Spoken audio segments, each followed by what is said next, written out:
যুক্তরাষ্ট্র ইরানের ৩টি গুরুত্বপূর্ণ পারমাণবিক স্থাপনায় বিমান হামলা চালিয়েছে। হামলার লক্ষ্য ছিল ফর্ডো, নতাঞ্জ এবং ইস্পাহান, যেগুলো ইরানের পরমাণু কার্যক্রমের কেন্দ্রবিন্দু হিসেবে পরিচিত।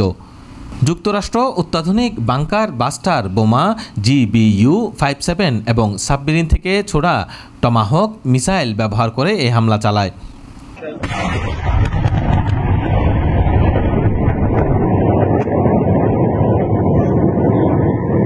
হামলার পর ডোনাল্ড ট্রাম্প এক বিবৃতিতে জানান, আমরা ইরানের পারমাণবিক সক্ষমতা সম্পূর্ণরূপে ধ্বংস করেছি।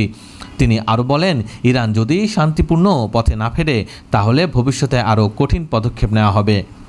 এই হামলার তীব্র প্রতিক্রিয়া জানিয়েছে ইরান। তারা একে আন্তর্জাতিক আইন লঙ্ঘন বলে অভিহিত করেছে এবং উপযুক্ত সময় ও স্থানে প্রতিশোধ নেওয়ার হুমকি দিয়েছে।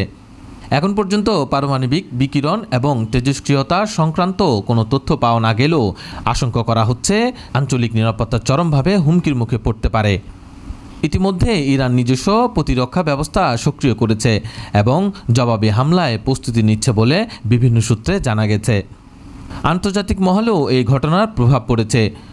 জাতিসংঘের মহাসচিব আন্তোনিও গুতেরেস এক বিবৃতিতে বলেন, এই ধরনের আগ্রাসন বিশ্ব শান্তির জন্য হুমকি।